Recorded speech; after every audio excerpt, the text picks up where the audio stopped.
Jeremías. Bueno, mi pastor envía su saludo, no puede estar por cuestiones administrativas, está en la iglesia del Rodeo. Hoy se bautiza un alma, así que hoy hay fiesta en los cielos. Entonces él envía su saludo y por esa cuestión no puede estar en este lugar, pero gracias damos a Dios por todo, amén. Libro del profeta Jeremías, capítulo 29, y nos ubicamos allí en el versículo número 11.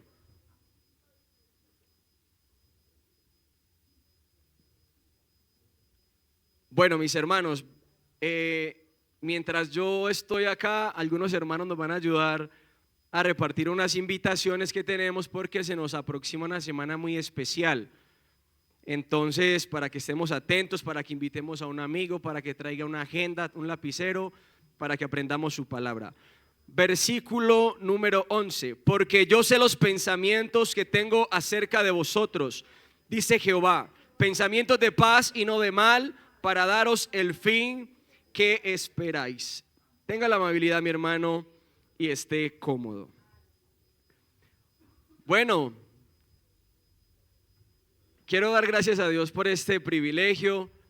Siempre será un honor predicar la palabra del Señor, pero presiento que hoy nos vamos temprano. Cuando el pastor está, ahí sí le entregan tarde, ahí sí me entregan a mí, es que ligero. Pero gracias a Dios por todo, ¿no? Así que vamos hasta la 1 hoy. Bendito el nombre del Señor Jesús.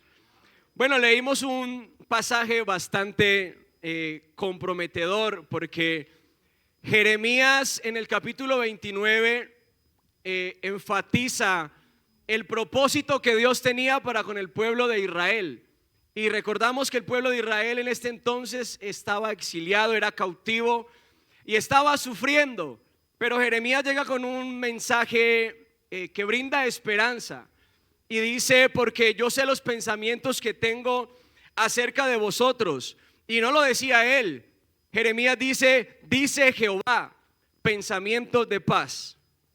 Es por eso que en esta mañana quisiera predicar bajo el título: el sí, el no y el silencio de Dios. Amén. ¿Dónde está Dios cuando más lo necesito? Decía un hombre: yo prefiero no creer en un Dios, yo prefiero no creer en Dios que creer en un Dios ausente. Cuando le busqué, Él no me respondió.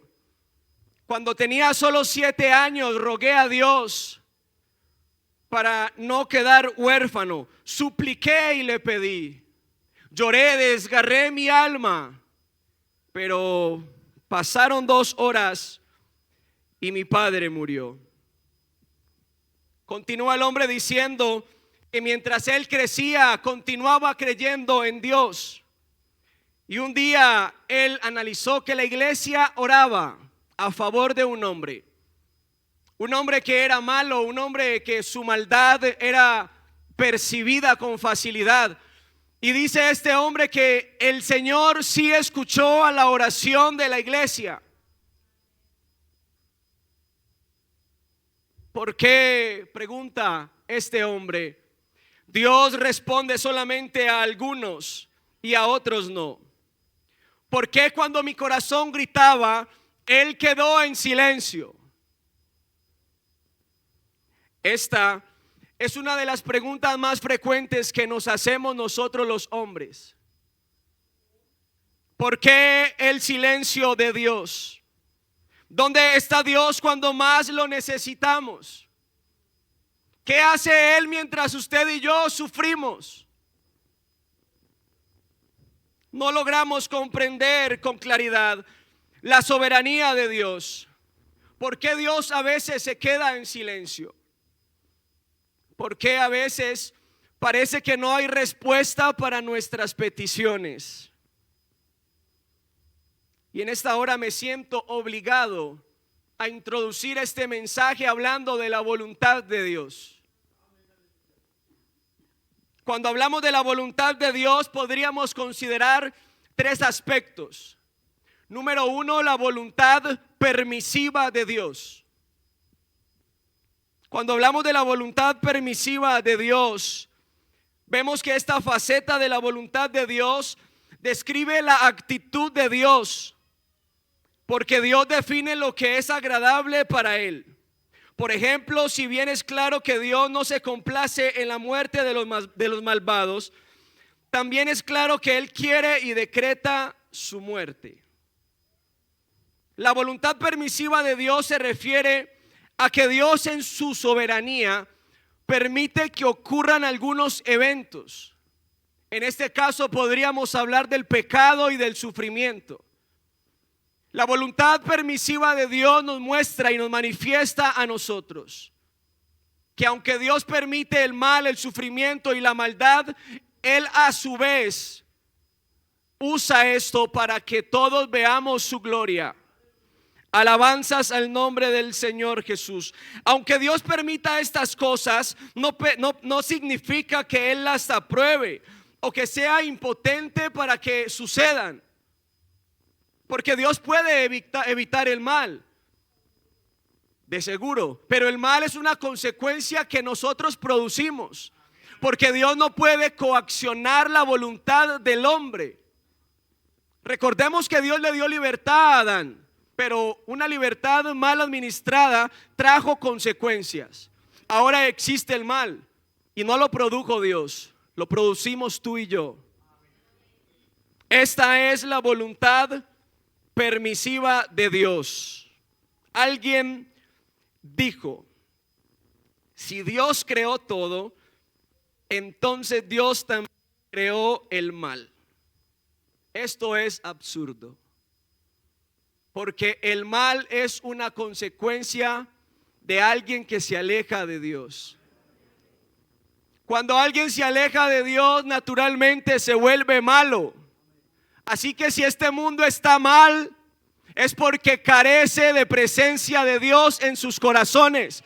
Pero yo creo que esta iglesia hoy en este lugar tiene algo presente, tiene algo muy claro, y es que nosotros tenemos a este Dios metido entre las venas, metido en el alma, y por eso sabemos hacer buenas obras.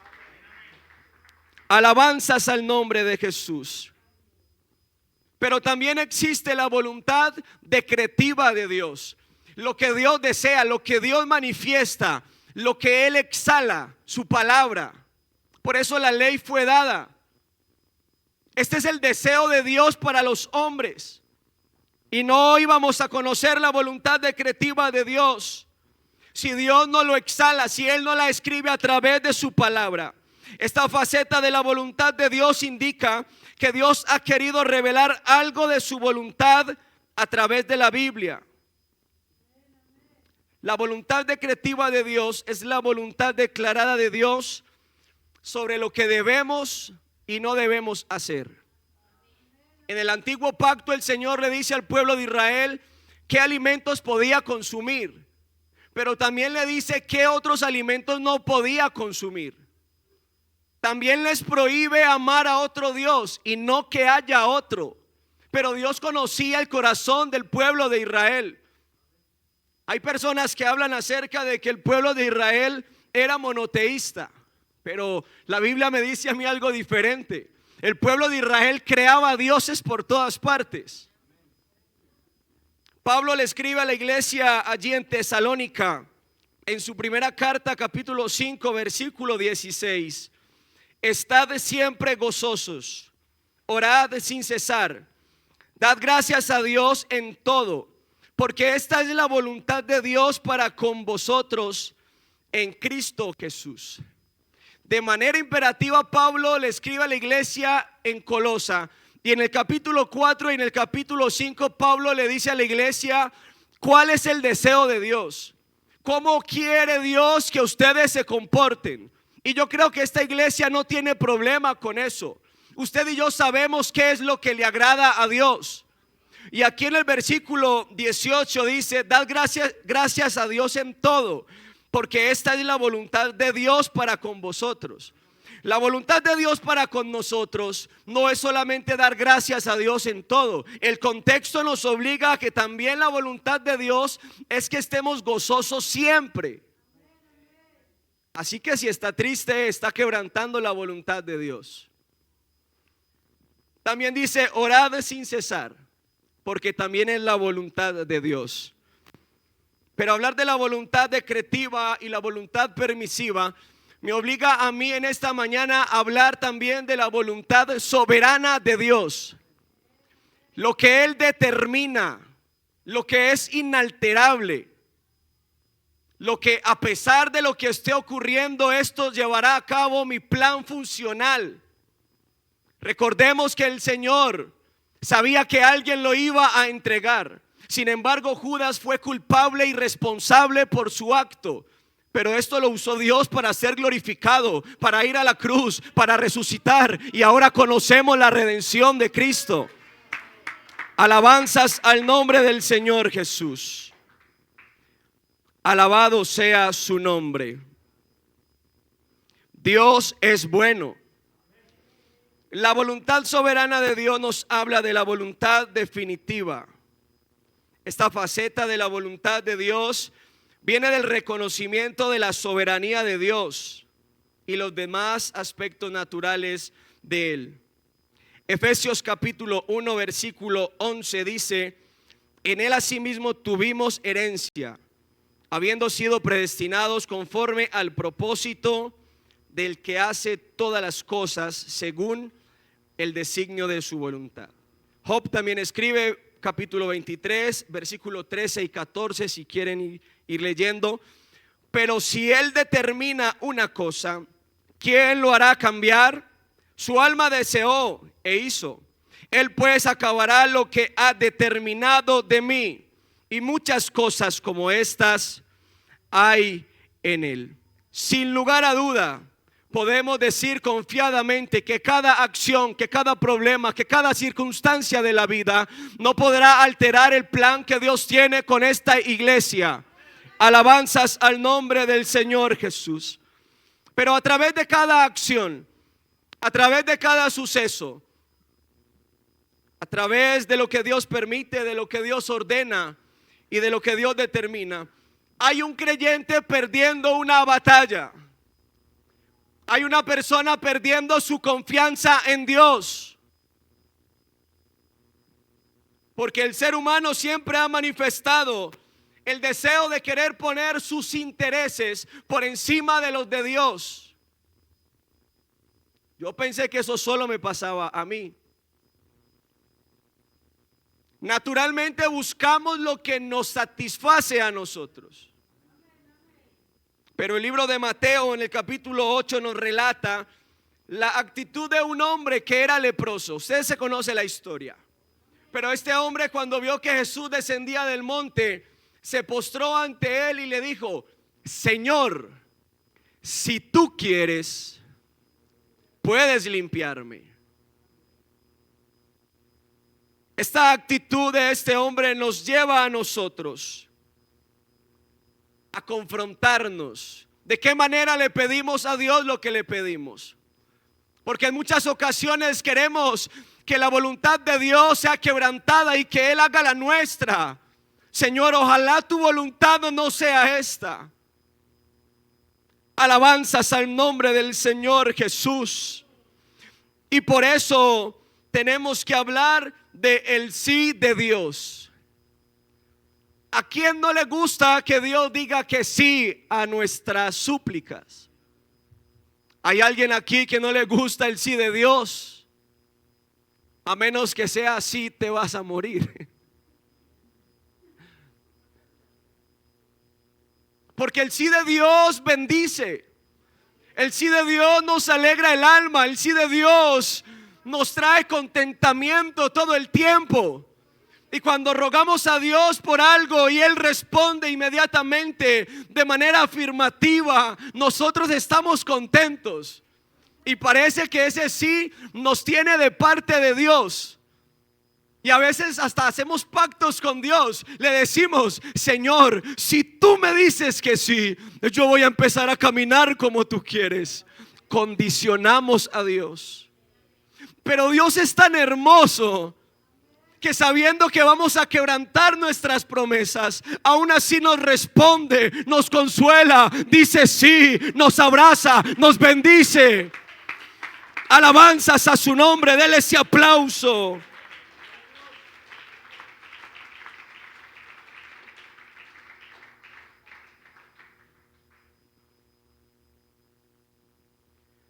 El sí de Dios. Hay cristianos del sí. Solo obedecen cuando Dios dice sí. La Biblia muestra varios registros. Allí en Segunda de Reyes, capítulo 20, versículo 1. Quisiera leer rápidamente. En aquellos días, Ezequías cayó enfermo de muerte.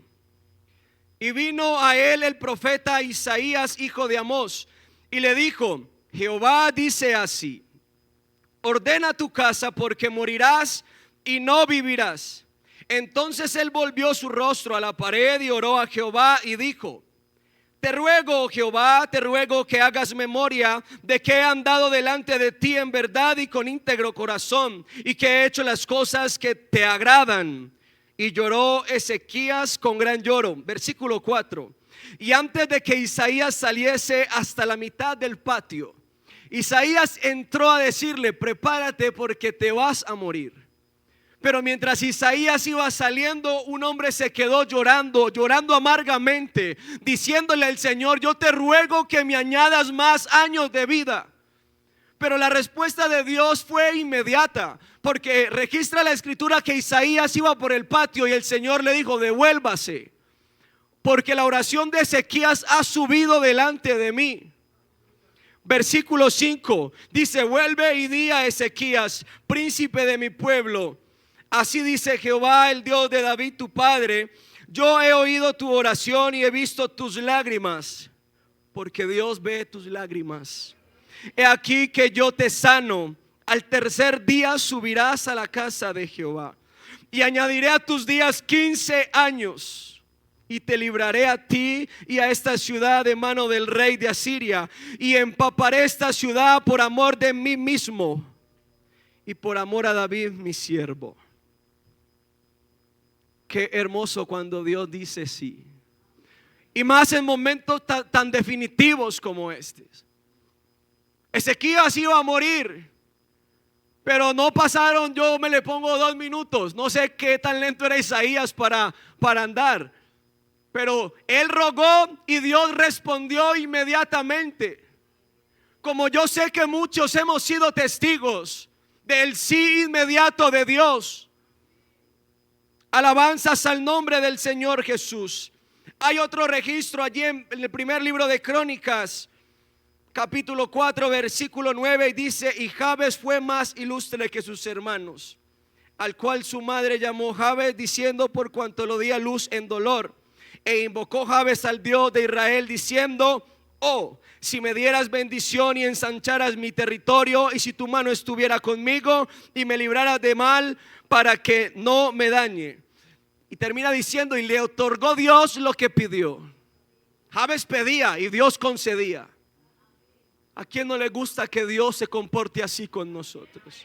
¿A quién no le gusta pedir permiso y que papá diga sí inmediatamente? ¿A quién no le gusta desplazarse para un lugar y que le concedan los permisos?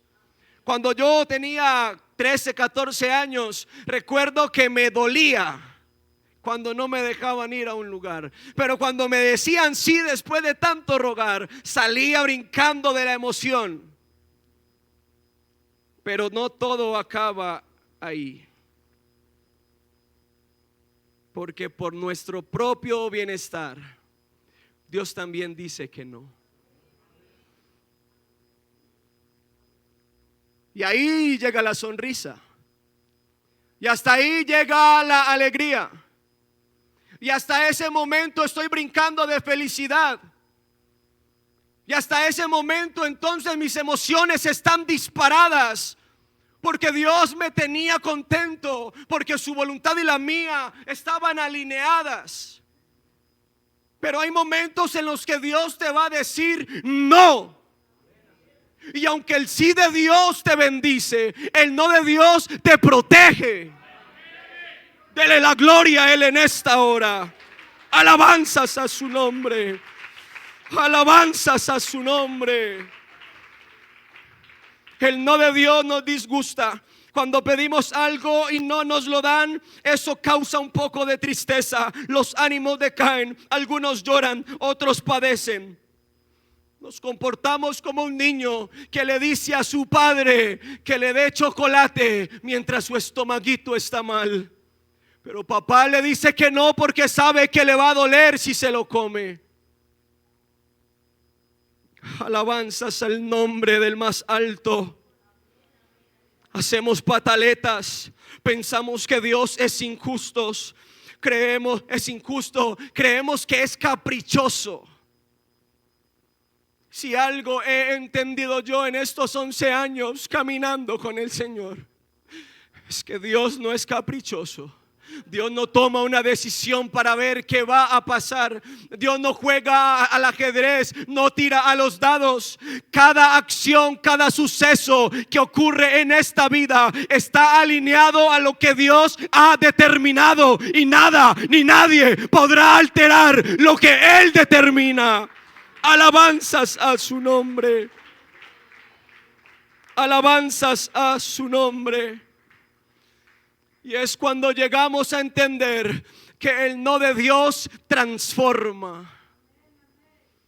Allí en la segunda carta que Pablo le escribe a la iglesia en Corintios, capítulo 12, versículo 7, dice: y para que la grandeza de las revelaciones, oiga, Pablo tenía el cielo ganado. Había visto cosas que nadie más había visto. Tenía privilegios que nadie más había tenido. Era el último de los apóstoles. Él dijo, como un abortivo. Y yo quisiera decir algo antes de continuar, abrir un paréntesis. No importa si eres el último de la fila. Cuando Dios mira hacia atrás, puede coger al último y ponerlo adelante. No importa cuánto lleves esperando por tu turno. Pablo fue el último y fue el que más gloria de Dios pudo percibir. Alabanzas a su nombre. Entonces Pablo le escribe a la iglesia y le dice: para que la grandeza de las revelaciones no me exaltase desmedidamente, me fue dado un aguijón en mi carne, un mensajero de Satanás, que me abofetee para que no me enaltezca sobremanera. Versículo 8. Respecto a lo cual 3 veces he rogado al Señor que lo quite de mí. Y el Señor, versículo 9, le ha dicho: bástate mi gracia, porque mi poder se perfecciona en tu debilidad. En otras palabras, el Señor le estaba diciendo a Pablo no. Y era un rotundo no. Lo que Pablo no sabía es que para un tiempo como este, nosotros íbamos a estar entendiendo que esta debilidad es la que Dios usa para Él poder manifestar su fuerza. Porque somos como una vasija que tiene un tesoro por dentro, pero ese tesoro no se puede apreciar a menos que esté roto. Deja que se vea Dios en tu vida. Quebranta tu corazón. No permitas que te veas tú a través de lo que haces. No permitas que la gloria sea para ti. Porque si algo sabemos es que este tesoro lo tenemos en vasos de barro para que la excelencia y el poder de Dios sea de Él y no de nosotros. Alabanzas al nombre del Señor Jesús. Alabanzas al nombre del Señor Jesús. ¿Cuántas veces Dios no nos ha otorgado eso que tanto le pedimos, sin saber que nos está protegiendo, sin saber que es lo mejor para nosotros? Porque cuando nos dicen no, no nos gusta. Cuando nos dicen no, nos desagrada. Pero bendito no de Dios. Los 3 jóvenes no se postraron ante la estatua, pero vaya palabra la que le dijeron al rey: mi Dios puede librarnos del horno. Y si no, no te adoraremos. Me puedes matar si quieres, pero no te adoraré. Y aunque Dios no me libre, tampoco te adoraré. Y entraron al horno. Pero lo que no sabían estos hombres es que fuego no consume fuego. Estos hombres estaban encendidos por el poder del Espíritu Santo de Dios. Es cuando el hombre pregunta: ¿pero qué pasa? ¿Por qué? Si este todavía sigue caminando en esa iglesia, si las circunstancias es para que te estés yendo de este lugar. Es cuando entonces aparece el cuarto en escena y los hombres tienen que entender que si estamos en este lugar es porque Él está dentro. Él está dentro. Él está dentro. Él está dentro. Adórelo en esta hora. Alabanzas a su nombre.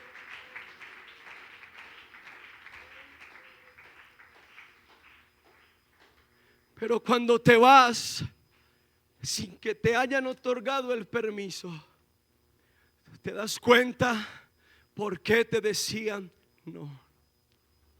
Y en este lugar hay personas con heridas porque se fueron cuando papá les dijo no.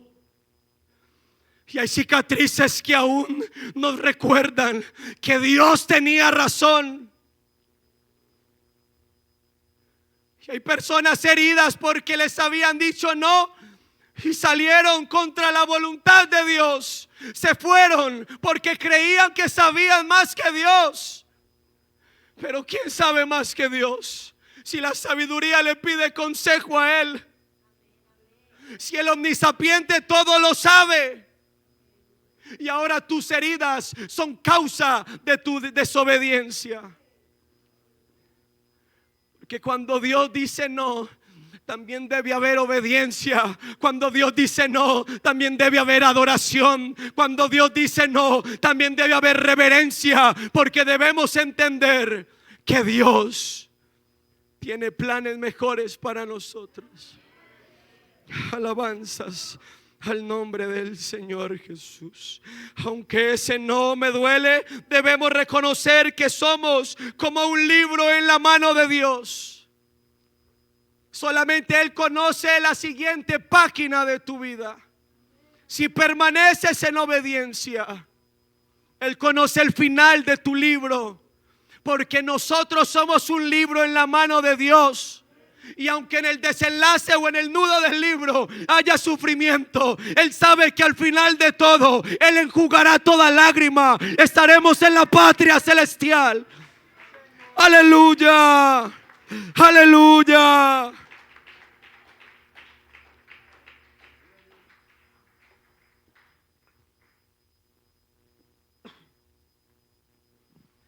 Bendito no de mi Señor. Aunque no te guste el no de Dios, deberías obligarte a amar el no de Dios. Porque el no de Dios te protege. Pero hay algo que es mucho más doloroso que un sí o que un no. Hay algo que duele más. Hay algo que incomoda más que cualquier no. Y es el silencio de Dios. Cuando Él calla en circunstancias tan decisivas de mi vida. Cuando yo quiero que Él hable y no habla. Cuando yo quiero que responda y no responde. Ese silencio de Dios no tiene nada que ver con ausencia de Dios. Porque silencio no es sinónimo de ausencia. Aunque el invisible no te hable, está contigo. Aunque no lo veas en este lugar, está presente. Y si alguien lo cree, puede ver su gloria. Puede ver su gloria.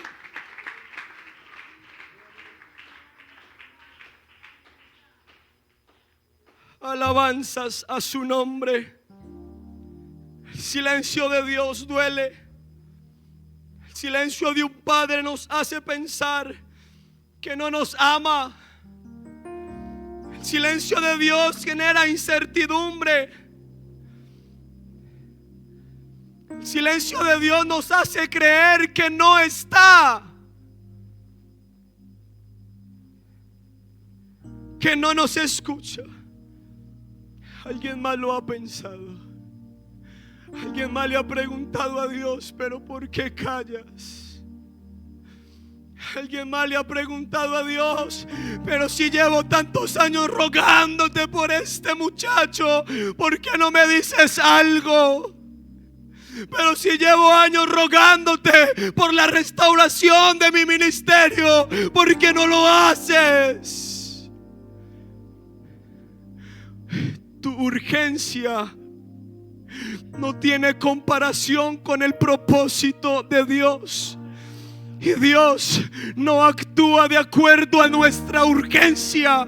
Él actúa de acuerdo a su propósito. Dele la gloria en esta hora. Dele ese aplauso a Él. Aleluya.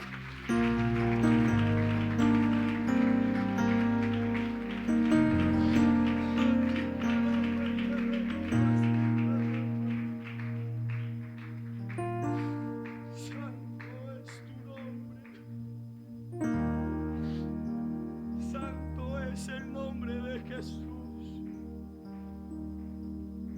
Santo es el nombre de Jesús. Él está en este lugar. Él se mueve en medio de tu dolor.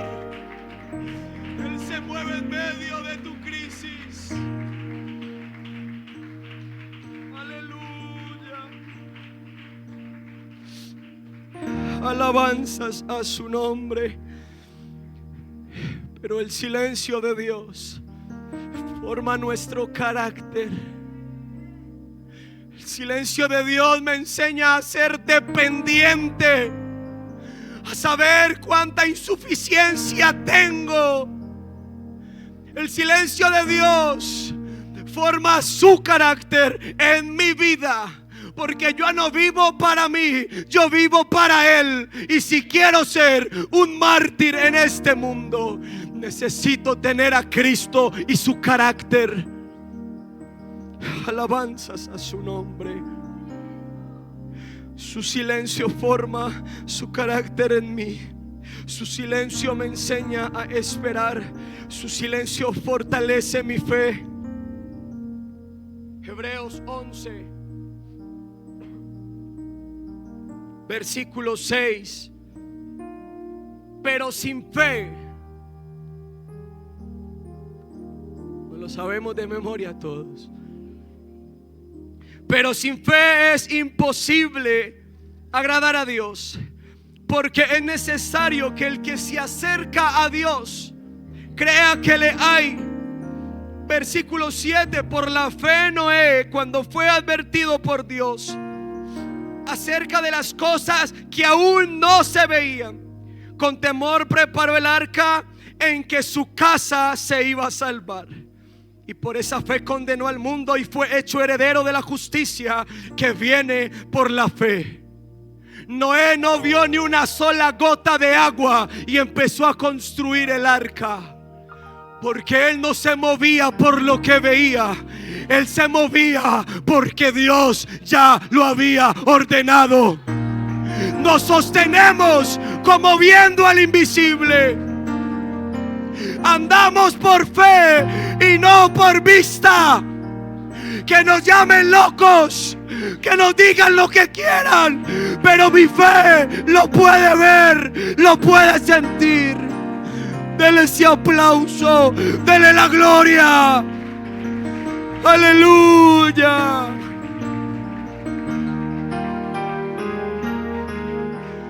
No importa cuánto tiempo llevas orando por esa situación, tu oración es el arca que Dios está construyendo para que te subas en ella. Estás orando por un hijo. Tu oración es el arca que Dios está construyendo para que tu hijo se suba ahí. Sigue orando. Que hay dolor, no importa, porque el dolor me enseña cuánto padeció Él en la cruz. El dolor me hace desear el raptor, la venida de Él. Eso debe producir el dolor en ti. Que Él venga, que me consuele. Pero sigue en silencio. Sigue en silencio. ¿Cuánto llevas orando y Dios no te escucha? No te escucha. Asaf dijo: oh Dios, no guardes silencio, no calles, ni te estés quieto. Asaf estaba desesperado, porque el silencio desespera. Y hay un silencio que marcó esta vida. Entre Malaquías y Mateo hubo un silencio de 400 años. El pueblo de Israel, los judíos, estaban subyugados por el imperio de Roma. Eran esclavos. Y Dios no hablaba, no enviaba profeta, no enviaba mensajero. Porque cuando Dios no habla, nosotros naturalmente nos desesperamos. Pero en el silencio de Dios, quiero decirte en el nombre de Jesús: quédate quieto. Aunque duela su silencio, quédate quieto, no te muevas. Porque Él dijo que estaría todos los días con nosotros hasta el fin.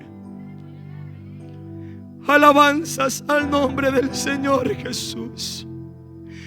Cuando decidió hablar después de 400 años, decidió hacerlo personalmente. No escatimó el ser igual a Dios como algo a que aferrarse. Se hizo hombre, y estando en la condición de hombre, se hizo obediente, se humilló, fue a la cruz. Suficiente humillación tenía el rey con hacerse hombre. Pero después de hacerse hombre, se humilló. El que estaba en el cielo y ordenaba todo, y los ángeles ejecutaban, decidió venir a este mundo para que todos lo escupieran, para que lo laceraran, para que le desobedecieran. Pero vino a hablar personalmente, porque Jesús es el personaje más fascinante de toda la historia del ser humano. Desde su inusitada concepción, sus incontables milagros, sus cautivadores discursos, su trágica muerte, su portentosa resurrección, lo categorizan, lo ponen en el podio como el personaje más importante de toda la historia. Ese es mi papá. Ese es mi papá. Yo no sé cuál es el tuyo, pero ese es mi papá. Alabanzas a su nombre. Alabanzas a su nombre.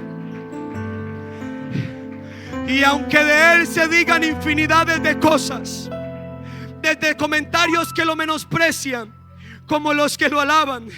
De un lado están los que lo tildan como mago, como timador, como demagogo, embaucador, falso.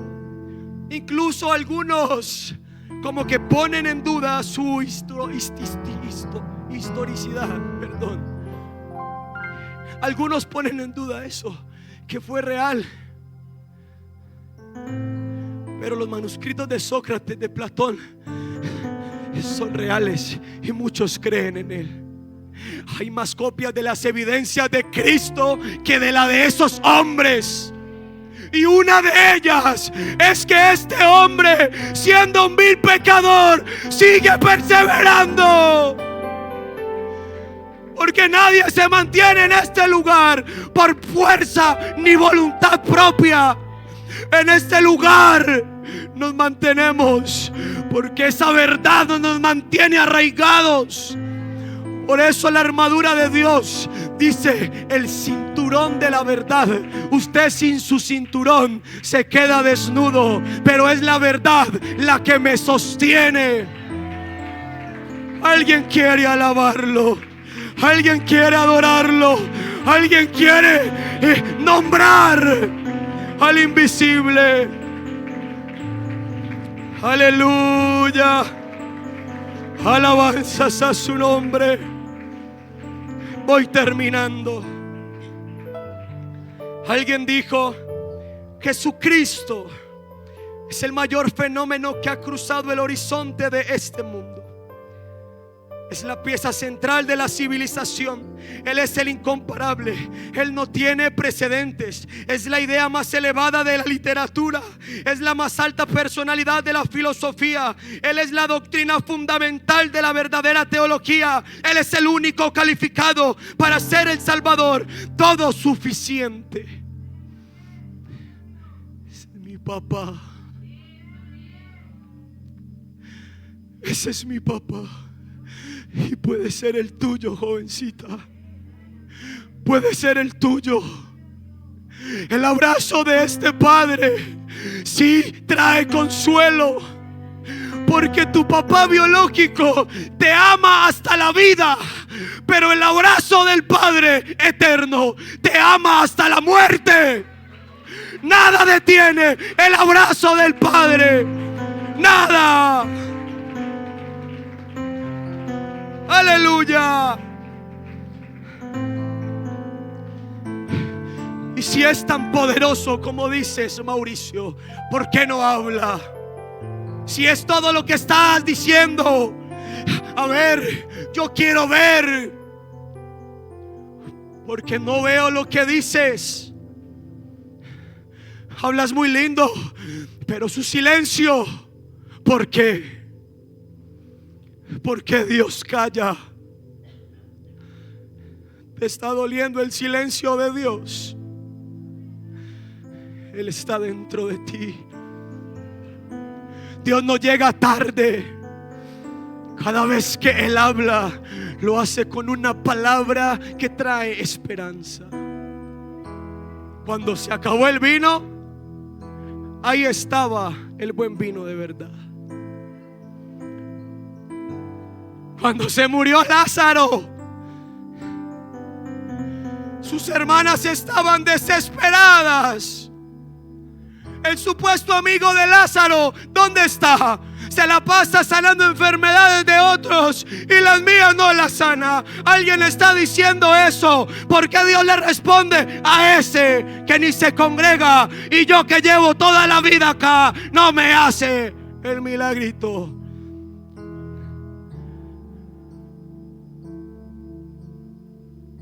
Dios no llega tarde. Dios no llega tarde.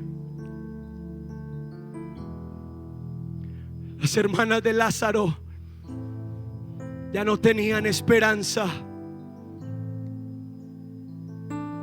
Llevaban 4 días y sus esperanzas muertas. Yo no sé cuántos años llevas con tus esperanzas muertas, con tu ministerio enterrado. ¿Y dónde está el Todopoderoso de esta iglesia? ¿Dónde está el invisible? Jesús no llegó tarde. Jesús llega después de que toda esperanza pasa. Cuando ya no quedan fuerzas, cuando el llanto se ha secado. Jesús llega cuando la tumba ya tiene dueño.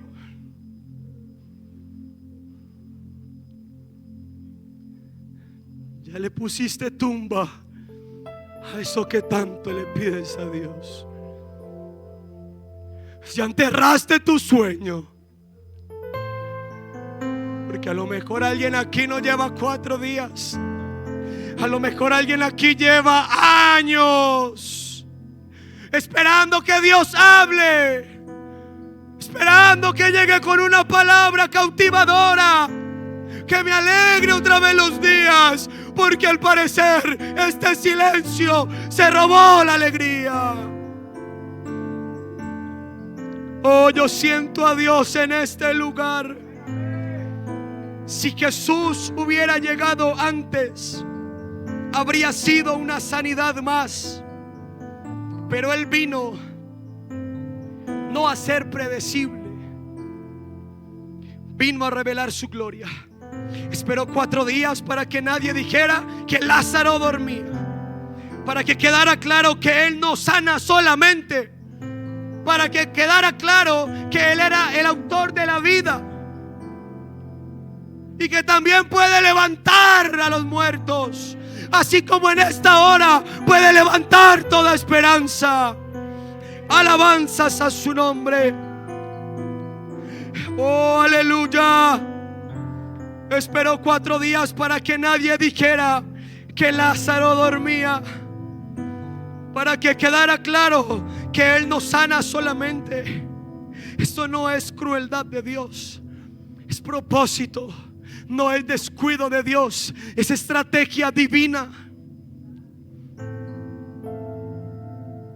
Porque Dios no se apresura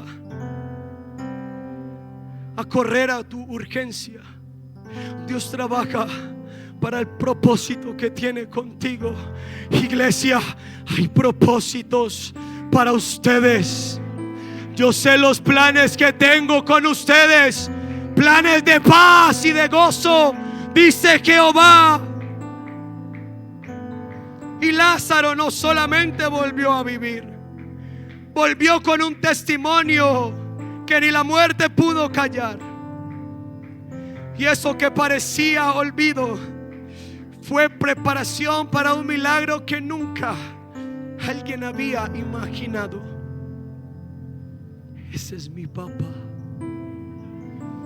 Y aunque esté en silencio, yo sé que no está ausente, porque en un mundo donde hay tanto ruido, el silencio de Dios solamente me dice que Él es sabio. Él es sabio, pero está entre nosotros. Está entre nosotros. Está entre nosotros. Oh, yo siento que Dios le va a decir a alguien en esta mañana: ven fuera con nombre propio.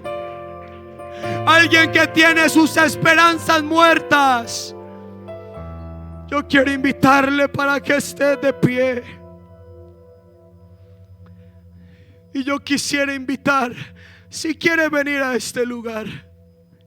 Si no lo quiere hacer, levante sus manos y vamos a adorar a Dios. Habacuc me parece algo atrevido, porque Habacuc se queja ante Dios, así como alguien está quejándose delante de Él en esta mañana. ¿Hasta cuándo, oh Jehová? Clamaré y no oirás, y daré voces a ti a causa de la violencia, y no salvarás. ¿Por qué me haces ver iniquidad?, pregunta Habacuc, y haces que vea molestia. Destrucción y violencia están siempre delante de mí. Porque Habacuc llegó ante Dios con una queja. Así como en este altar a lo mejor alguien se está quejando, o así como en esta banca alguien está diciendo que este es un mensaje más. Pero necesitamos llegar al capítulo 3 de Habacuc. Necesitamos tener la actitud de Habacuc frente a situaciones como estas. Porque cuando Dios decide hablar, lo hace para llenarnos con su gloria. Y Habacuc en el capítulo 3 se dio cuenta ante quién se estaba quejando. Oh Jehová, he oído tu palabra y temí. Oh Jehová, aviva tu obra en medio de los tiempos, y en medio de los tiempos hazla conocer. Habacuc llegó con una queja y ya se estaba yendo porque había entrado en su presencia. Por eso cuando empezamos a sentir su presencia, ese problema empieza a consumirse. Y Habacuc tuvo que decir: aunque la higuera no florezca, aunque él no hable, aunque Dios esté en silencio, aunque no hayan frutos en las vides, aunque falte el producto del olivo y los ladrados no den mantenimiento y las ovejas sean quitadas de la macada y ya no hayan vacas en los corrales, escúcheme, con todo yo me alegraré. Alégrate en él, porque su silencio no es sinónimo de ausencia. Alaba el nombre del Señor, alaba el nombre del Señor. Allá en la eternidad vamos a entender por qué Dios permitió tanto dolor. Allá en la eternidad vamos a entender por qué te quedaste sin padre cuando solo eras una niña. Allá en la eternidad vas a entender por qué abusaron de ti. Allá en la eternidad vamos a entender por qué hay cicatrices que marcaron nuestra vida. ¿Por qué cuando nuestro corazón se desgarraba y nuestra vida estaba hecha a pedazos, Él guardó silencio? Porque un día vamos a entender esto, pero por ahora entiende que cuando Dios habla, lo hace para traer vida a este lugar. Vamos a alabar el nombre de Jesús. Vamos a adorar al Señor, porque debemos reposar en Él. Si Dios está en silencio, no peques.